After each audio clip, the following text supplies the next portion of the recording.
ऊन खूप आहे त्यामुळे मी हाताला पण सनस्क्रीन लावणार आहे आणि ही गरजेचं आहे खूप की तुम्ही सनस्क्रीन लावलंच पाहिजे. चेहऱ्याची सहित पूर्ण आपण शरीराची काळजी घेतली पाहिजे. आज लग्नाला जायचं आहे आणि खूप गडबड आहे तर एकदम फास्ट कमी स्टेप कमी प्रोडक्ट वापरून मी कसं तुम्ही एक कमी वेळामध्ये तयार होता आणि लगेच लग्नासाठी निघू शकता ह्याच्यावर आपण आज व्हिडिओ बनवणार आहे. तर सर्वप्रथम मी फेस वॉश केलेला आहे, काहीही लावले नाहीये फेसवर. तर मी अगोदर सिरम लावणार आहे व्हिटॅमिन सीचं.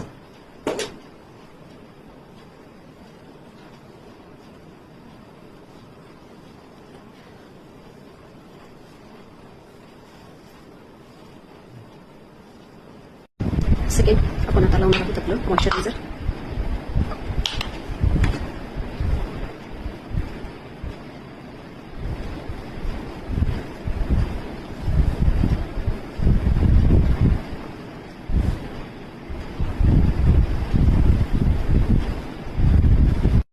गेवराईमध्ये टेम्परेचर खूप जास्त आहे तर सनस्क्रीन लावणं खूप आवश्यक आहे.